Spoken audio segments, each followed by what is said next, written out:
Berlin, the last week of April, 1945. In the shattered doorway of a burning apartment block, a boy is crouched in the shadows, trying very hard not to breathe too loudly. He is 15 years old. 1 week ago, he was sitting in a classroom. This morning, a tired soldier spent perhaps 10 minutes showing him how to use the weapon that now trembles in his hands. It doesn't look like much a hollow metal tube, a little over a meter long, with a fat bulb of explosive fixed to the front. And then, from somewhere down the street, he hears it.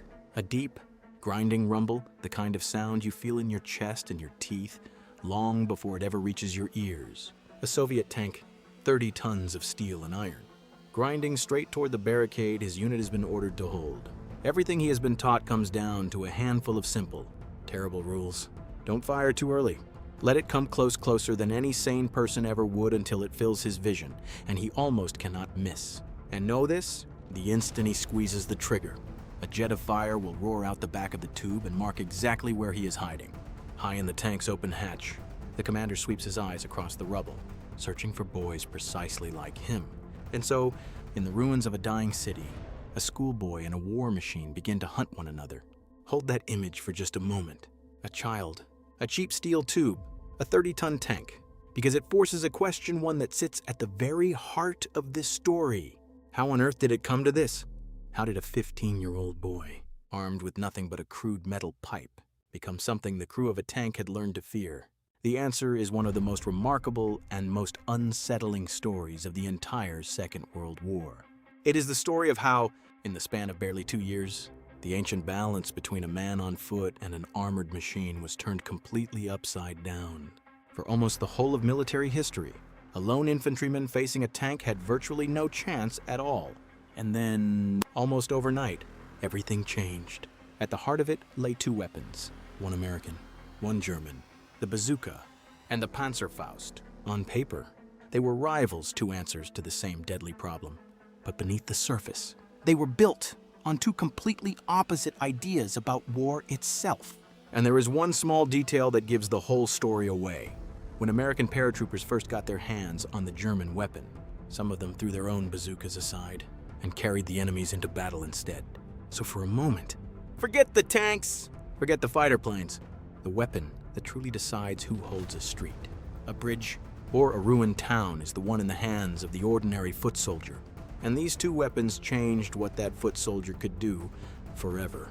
This is a story about engineering and courage and desperation, but more than any of those, it is a story about a single, world-changing question and two very different answers to it. To understand why they mattered so much, though, you first have to go back to the nightmare they were built to solve.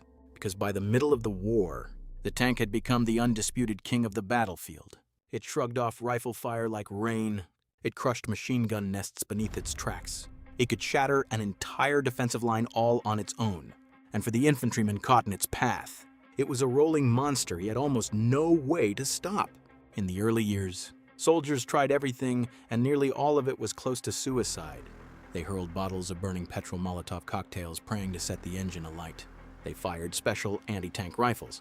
Huge, heavy things that could punch through armor at the start of the war, but became all but useless the moment tanks grew thicker skins. When the German army first ran into the Soviet T-34, they made a chilling discovery: their anti-tank rifles simply bounced off it. In desperation, the Germans even built a magnetic mine, a shaped charge mounted on powerful magnets, but to use it, a soldier had to sprint up to a moving tank, slam it onto the hull by hand, yank a fuse, and run for his life before it detonated. It worked. It could kill any tank in the world, but it asked a man to walk right up to the Dragon and touch it. So suicidal was the task that the German army created a special medal, awarded to any man who destroyed a tank at close range with nothing but his hands and a charge. Sit with that for a second.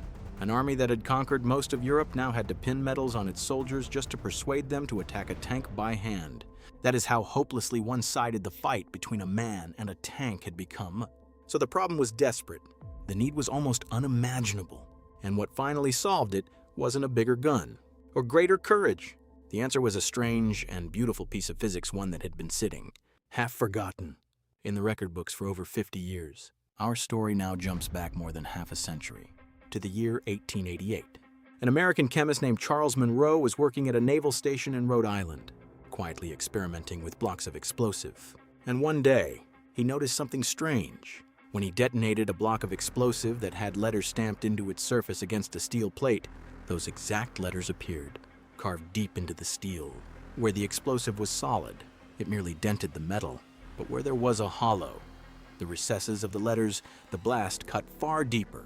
A simple hollow, carved into an explosive, could focus its force. At the time, it was little more than a curiosity, a laboratory party trick. And for decades, that is mostly what it remained. But hidden inside that odd little effect was a secret that would one day crack open the toughest armor on Earth.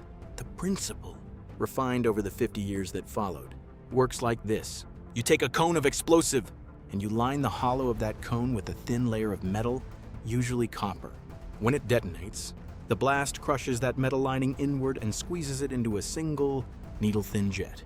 And that jet of metal comes screaming out at miles per second, many times faster than any rifle bullet ever fired. Now, when it strikes armor, it does not smash through by brute force, the way a cannon shell does. And this is where almost everyone gets it wrong, even the people who know the word heat. That jet does not melt its way through the steel. It is moving so fast and striking with such unimaginable pressure that the metal of the armor simply flows aside like water parting around a needle. It doesn't burn a hole, it punches one with a stream of metal moving faster than a bullet. And this is what changed everything about the ancient duel between men and tanks. Because a shaped charge doesn't need a massive gun to fire it. It needs no speed of its own. No great mass, no heavy barrel. The warhead can arrive slowly. It can come from something small and light and dirt cheap. As long as you can press that shaped charge against a tank's armor, a single soldier can destroy a 30-ton machine. For 50 years, though, the effect had stayed little more than a laboratory oddity for one simple reason. No one could actually see what happened in the split second of the blast. Then, in the 1930s, a new tool changed all of that. High-speed flash X-rays, which could freeze the explosion and reveal that jet of metal forming in mid-air. And once engineers could finally see the secret, they could perfect it. By the late 1930s, as another war loomed on the horizon, engineers in several countries had independently cracked how to build a reliable one. One of them was a chemical engineer named Henry Mohaupt, whose work would go on to arm the American infantry. At last, the physics was ready. Now all anyone needed was a way to carry that shaped charge to the enemy and a way to fire it without the man pulling the trigger dying in the process. America found its answer almost by accident. In the spring of 1942, an Army officer named Leslie Skinner, working with a young lieutenant named Edward Uhl, held a powerful shaped charge warhead in their hands. It could kill a tank, but there was a problem. It was too heavy to throw and far too dangerous to fire from a rifle. They needed a launcher, and they simply didn't have one. So Uhl went hunting for anything he could build a tube out of. As he told the story years later, he happened to be walking past a scrap pile when his eye landed on a length of steel tubing. He picked it up, and it was almost exactly the right size to hold the rocket. He slid the rocket inside, wired up a crude electric trigger from batteries, and just like that, he had built a weapon. A few weeks later, they brought their creation to an official weapons trial at Aberdeen Proving Ground in Maryland. And on the very morning of the test, they realized that their homemade launcher had no sights on it at all. So, standing right there on the range, they bent a pair of aiming sights out of a wire coat hanger. That day, an entire array of anti-tank weapons was put through its paces in front of the Army's most senior generals. That crude, scrap heap tube with its coat hanger sights was the only weapon on the field that could actually hit a moving tank. Watching it fire was the Chief of Staff of the entire United States Army, General George Marshall. He was so impressed that he ordered 5,000 of them on the spot. The soldiers who received the strange new tube needed something to call it, and it reminded them of a homemade musical instrument, a goofy sort of trombone cobbled together from pipes played by a popular radio comedian of the day named Bob Burns, who called his contraption a bazooka. The name stuck, and it never let go. That is how one of the most famous weapons in history came to be named after a comedian's joke instrument. But behind that funny name stood a genuinely revolutionary machine. At its core, it was a reusable rocket launcher, worked by a team of two. One man shouldered the tube and fired. The other loaded a fresh rocket in from behind, then tapped him on the helmet to signal that it was ready. Squeeze the trigger! And a small electric spark lit the rocket, carrying its shaped charge warhead out toward the target. It could reach 100 yards, or more, though in the chaos of real combat, the vast majority of shots were fired far, far closer than that.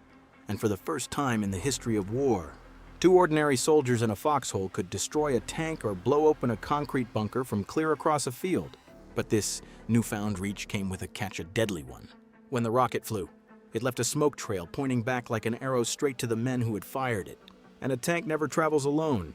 It moves with machine guns, and with infantry walking beside it, and every one of them would turn toward that smoke within seconds. So a bazooka team usually had to creep in close, take a single shot, and move fast before the tank found them first.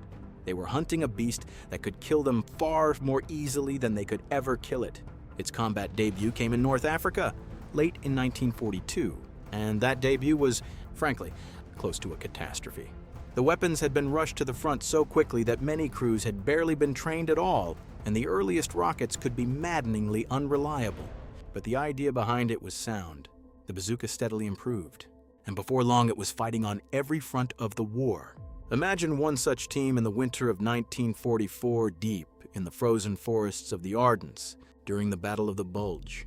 A German tank noses out from the tree line, and two half-frozen GIS press themselves flat into the snow. One shoulders the tube. He holds his breath, and he waits for the tank to turn and expose the thinner armor along its side. Then, one shot, a streak of smoke, and either that tank erupts in a ball of flame, or its turret swings toward the smoke, and in a heartbeat, the hunter becomes the hunted. Nor were the Americans and the Germans the only ones wrestling with this problem. The British built something stranger, still the PIAT, which hurled its shaped charge bomb using a massive spring instead of a rocket. It was heavy and brutal to cock, but it carried one priceless advantage. No rocket meant no backblast, and no telltale trail of smoke to betray the man who fired it. Each of these weapons was a gamble taken at close range, with a soldier's own life as the stake. And yet, together, they had achieved the impossible. They had finally given the foot soldier a real fighting chance against the tank. Still, the bazooka had its limits, and they were real ones.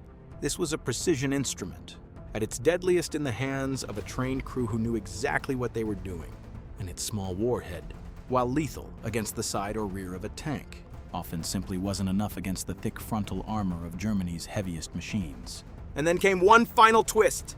When German troops began capturing intact bazookas, some seized from American units, some from shipments the United States had sent to the Soviet Union, they were deeply impressed. Impressed enough to copy it, almost at once. Yet the Germans did what they so often did, they made it bigger. Their version fired a far larger 88mm rocket, with far more punch than the American original. They named it the Panzerschreck Tank Terror, though the soldiers themselves nicknamed it the Stovepipe. It was so powerful that its own backblast could burn the man firing it. So it had to be fitted with a small blast shield, and its crews sometimes wore gas masks just to protect their faces. Now, this weapon is endlessly confused with the one we are about to meet. So let's be clear, they are two completely different things. The Panzerschreck was a reusable rocket launcher, the bigger cousin of the bazooka. But the weapon that would truly change the world was something else entirely, and it was taking shape in a different corner of the German war machine built around an idea far more radical than anything the Americans had dared to try. What if a tank killer didn't need a trained crew at all? Suppose it could be made so cheap and so simple that you could hand one to anybody. Let them fire it just once, and then throw it away. That question was being answered inside a factory in the German city of Leipzig. Not a famous arms manufacturer, a company called Hassag, which had spent the war churning out all manner of equipment. Leading the project was an engineer named Heinrich Langweiler. Now, this part truly matters because there is a stubborn myth about what Langweiler actually built. People often think of the German weapon as a desperate, last-minute gadget, something thrown together in the final, hopeless days of the war. It was nothing of the sort. Langweiler began his work all the way back in 1942 while Germany was still winning, still driving deep into the Soviet Union, still fully expecting to win the war. His weapon was born not out of panic, but out of a hard and bloody lesson from the Eastern Front. Germany's soldiers had slammed headlong into the Soviet T-34 and the heavy KV tanks, and made a terrifying discovery. Their existing weapons often couldn't stop them at all. They needed to put real tank-killing power into the hands of the ordinary infantrymen cheaply, and in staggering numbers. And Langweiler's central idea was something no other nation had been fully willing to commit to. He decided that his weapon would be disposable. Fired once, and then simply thrown away. It sounds almost wasteful, but the instant you accept that single idea, everything about the design falls into place. Because a weapon you only ever fire once doesn't need to survive being fired 100 times. It needs no strong reusable chamber, no rifled barrel, no careful sights, no reloading mechanism of any kind. You can strip every last piece of that away and build the entire thing from a cheap steel tube, a charge of black powder, and one oversized warhead fixed to the front. He called it the Panzerfaust, the tank fist, and it worked in a way utterly unlike the American Bazooka. In fact, it wasn't even really a rocket. It was what engineers call a recoilless gun.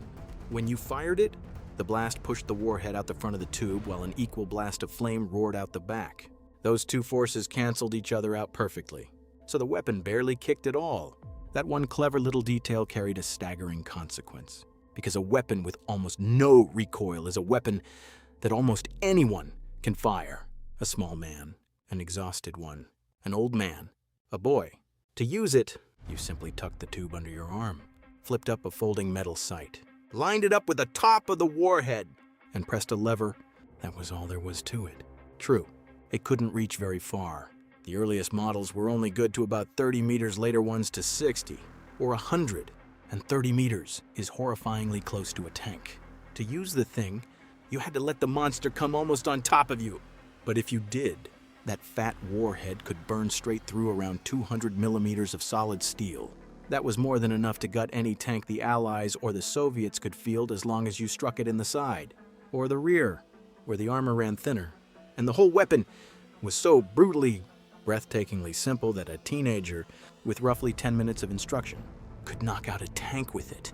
10 minutes to learn to kill the most feared machine on the entire battlefield. Now consider what that meant from inside a tank. The crew of a 30-ton giant now had to fear a single figure in a window, or a ditch, or a heap of rubble, one lone shape, clutching a cheap tube that could tear their armor open and flood the crew compartment with a spray of white-hot metal and fire. In an instant, predator and prey had traded places, and that fear seeped into everything. Suddenly, every window was a threat, every doorway, every cellar, every innocent pile of bricks might be hiding a man with a tube. Tanks that had once charged fearlessly across open country now crept through the towns, buttoned up and half blind, dreading the single shot they would never see coming. So stand the two weapons side by side now, and the whole story snapped sharply into focus. The bazooka made a trained team dangerous to tanks. The Panzerfaust made everyone dangerous to tanks. America had built a reusable, precise instrument, a specialist tool for a skilled crew. Germany had built a cheap, throwaway weapon, a weapon for the masses. One nation handed the power to kill a tank to a trained few. The other handed it to anyone who could hold a tube and point it in roughly the right direction. These were not merely two different weapons. They were two utterly different beliefs about who should be able to fight a war. The proof of which idea was deadlier in a soldier's hands lay in one startling fact. When American paratroopers of the 82nd Airborne captured German Panzerfausts, first in Sicily, and later in the brutal fighting across Normandy, they didn't simply ship them home to be studied. They kept them, and they used them. They found them more effective than their own bazookas, so effective that they carried them into later battles, even parachuting into Holland during Operation Market Garden, with the enemy's weapons slung across their backs. Stop and think about what that truly means. When your enemy picks up your weapon and leaves his own lying in the mud, you have built something extraordinary, and it wasn't only the Americans. The Finns, fighting for their very survival against Soviet armor, prized the Panzerfaust so highly that they bought them directly from Germany, and their tank hunting teams wielded them to devastating effect. Everywhere it appeared, soldiers understood, instantly, exactly what they were holding: a cheap tube that let one man, standing alone, kill a tank. On the Eastern Front, entire villages were transformed into killing grounds. A single soldier could hide inside a barn, let a whole Soviet tank column rumble past, and then step calmly out and fire into the thin rear armor of the last tank in the line. By the time the others grasped what had happened, he was already gone, sprinting for the next position. With another tube in his hands, it was cheap. It was everywhere. And it turned every ruin, every hedgerow, every shadowed doorway into a place where a tank could die. And Germany built it by the millions. By the end of the war, somewhere around 8 million Panzerfausts had rolled off the lines by a vast margin. the largest production run of any anti-tank weapon in the entire conflict. At the peak, they were pouring out of the factories at something like 200,000 every single month. And each one was so cheap and so crude that they could be assembled almost anywhere, even inside a besieged city, and pressed straight into a defender's waiting hands. As for what they did to the battlefield, the numbers make it brutally clear. In the fighting across Normandy, in the summer of 1944, only about 6% of the Allied tanks knocked out were killed by Panzerfausts. But by the final months of the war, that figure had climbed to roughly a third of all Allied tank losses. And in the shattered ruins of Berlin, by Soviet accounts, Panzerfausts destroyed some 700 Red Army tanks. German tank hunter teams learned to turn an entire town into a death trap. They would let the tanks roll in, then stalk them through the rubble, slipping from cellar to doorway to shell hole, circling in close, and striking always from the flank and the rear. It was a terrifying way to fight. It meant lying dead still as 30 tons of steel ground closer, and closer, and closer, letting it come near enough that you almost couldn't miss, all the while knowing that it could kill you just as easily. The tanks fought back the only way they could. Crews began draping sandbags, spare track links, logs, and wire mesh across every surface of their tanks, anything at all to make a shaped charge detonate a few inches too early and waste its jet before it ever reached the armor. The irony of it ran deep. Germany had been the first nation to field magnetic anti-tank mines, which had forced it to coat its own tanks in a special paste called Zimmerit, just to stop those mines from sticking. Now, against a rising flood of cheap-shaped charges, tank crews on every side of the war had been reduced to armoring their machines with sandbags and scrap. What followed was a strange, desperate arms race, a machine that had once ruled the earth, now draping itself in junk just to survive the lone man waiting in the doorway. And it forced a change on every army in the world, a change that has never gone away since. A tank could no longer safely roll through a town, or a forest, or any close country, without infantry walking beside it there to protect it from the men hunting it on foot. That single lesson that tanks and infantry must fight together, or die apart, hardened into permanent military doctrine. And it remains just as true on the battlefields of today. So the deciding difference between these two weapons was never really about rockets, or ranges, or millimeters of armor. What settled it was two opposite answers to one deceptively simple question: who should hold the power to kill a tank? A trained few, or everyone? And the German answer: cheap, disposable, universal, is the one that won. Not merely the battles of that war, but the future itself. So let us do what we always do and judge these two weapons honestly, one category at a time. Flexibility, the ability to reload, to fire again and again, to blast open bunkers, to lay down smoke to cover an advance. That round goes clearly to the bazooka.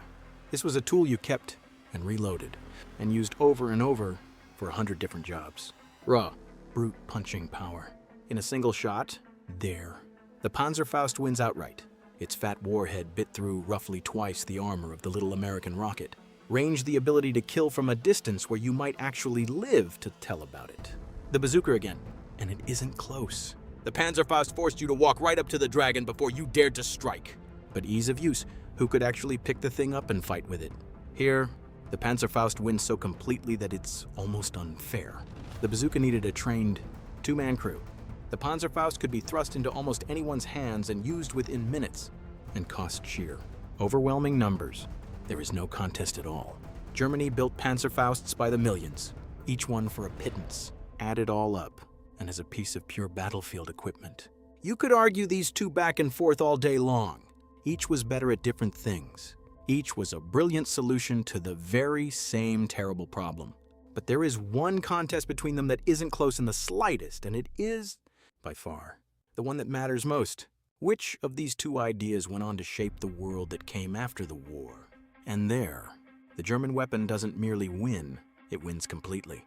That cheap, disposable, anyone can fire it to became the direct ancestor of very nearly every modern infantry anti-tank weapon on Earth after the war. Soviet engineers studied captured Panzerfaust with enormous care, and out of that study emerged a weapon whose name you already know. By heart, the RPG. The rocket-propelled grenade carried into every conflict of the last 70 years. In every corner of the globe is a direct descendant of Langweiler's tank fist. The very idea of a disposable launcher, a tube you fire once and drop, is now standard issue in armies everywhere. From from the American law to the modern AT-4. Walk onto almost any battlefield in the world today, and you will find the Panzerfaust's children waiting there, a lone fighter with a cheap tube balanced on his shoulder, standing squarely in the path of a column of armor worth millions. The idea that one person, for almost no money at all, can destroy the single most expensive machine on the battlefield. That idea was born in a Leipzig factory in 1943, and it has never once let go. Meanwhile, the bazooka's own bloodline eventually faded away, replaced by exactly that kind of disposable weapon. The bazooka was a brilliant weapon, but the Panzerfaust was a brilliant idea, and in the end, it is always the idea that survives. It's a pattern you'll see repeat again and again, all through the history of war. The most elegant weapon, the most powerful weapon, the most beautifully engineered weapon. These are almost never the ones that truly change everything. The ones that change everything are the ones you can build by the million and place into the hands of absolutely anyone. And that is the strange, quiet lesson buried beneath this entire story. The weapon that changed warfare forever wasn't the most advanced one, nor the most powerful. It was the one simple enough and cheap enough to be placed into every last pair of hands. Which brings us, at last, all the way back to a shattered doorway in Berlin. Because the very thing that made the Panzerfaust so brilliant that anyone at all could use it cast a long and terrible shadow. After all, if anyone could fire it, then anyone could be sent to fire it. And by the last months of the war, Germany had run out of soldiers. The mighty armies that had once conquered Europe were gone dead, captured or shattered on the Eastern Front. And so, in a final, desperate act, Adolf Hitler ordered every remaining male between 16 and 60 into a home defense militia called the Volkssturm. Old men, well past fighting age, and boys, well beneath it, factory workers, grandfathers, school children, and into their hands, the regime pressed the one weapon simple enough for them to use with almost no training at all. The Panzerfaust, a single short lesson sometimes. Nothing more than one hurried demonstration was all the time that remained. Nazi propaganda filmed it proudly. Hitler youth teenagers and old men in ill-fitting uniforms being shown how to cradle the tube. They were sent out to hunt Soviet tanks in the streets of Germany's own cities because the weapon made it possible and because there was simply no one else left to send. These were children who, just 1 year earlier, had been collecting scrap metal and daydreaming about being soldiers. Now they were the last line of defense for a capital city dug into the rubble, waiting for the most powerful army on Earth to arrive. Some were proud, some were terrified, most were both at once. And the men who commanded them knew, deep in their hearts, that it would change the outcome of the war, not one single bit. So picture him one final time, a boy of 15, in a shattered doorway in Berlin, in the spring of 1945. He is holding a tube that a tired soldier showed him how to fire only that same morning. A Soviet tank grinds up the street toward him, and he knows he has to let it come within 30 meters before he even has a chance.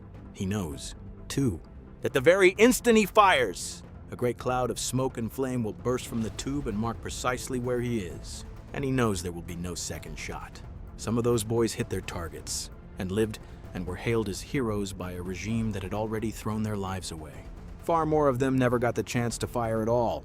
The Soviet tank crews came to dread them, the unseen child in the ruins, who could turn 30 tons of steel into a burning tomb from a single cellar window. And so those crews learned to answer in kind, spraying every doorway and window with machine gun fire before a tank ever rolled past, sending their own infantry ahead to comb the rubble, and killing anything that might be holding a tube. Boys against tanks, in the ashes of a city that was already lost. To this day, historians still argue over how many of those Berlin tank kills were truly the work of the Volkssturm, and how many belonged to the last regular soldiers fighting alongside them. But the image endured all the same, the boy with the tube, standing alone in the path of a tank. In the dying days of a lost war, it became one of the most haunting images of the fall of the Third Reich, a nation that had begun the war hurling its finest divisions across the map and ended it pushing its own schoolboys into the street with a tube and a prayer. The terrible truth is that the weapon had worked exactly as it was designed to. It let a person with almost no training kill a tank. That, after all, was the entire point of it. And in the end, that meant it let children be sent to do a soldier's killing and to die a soldier's death. That is the shadow that hangs over this whole remarkable story. The The bazooka gave a trained man a fighting chance against a machine that had once been unstoppable. The Panzerfaust gave that very same chance to everyone, and a regime with nothing left to lose used it to feed its own children into the path of the tanks. Because now, at last, it could. So here, in the end, is what I will leave for you to decide. As a weapon, which one was truly the better, the reusable American tool, built for a skilled crew that could fight all day long, or the German throwaway that anyone could fire, and that fathered every weapon like it that has come since? That's the fun question, the one for the comments, but underneath it lies a far harder one. The single thing that made the Panzerfaust so brilliant was that anyone at all could use it. And the single thing that made it so terrible was precisely the same.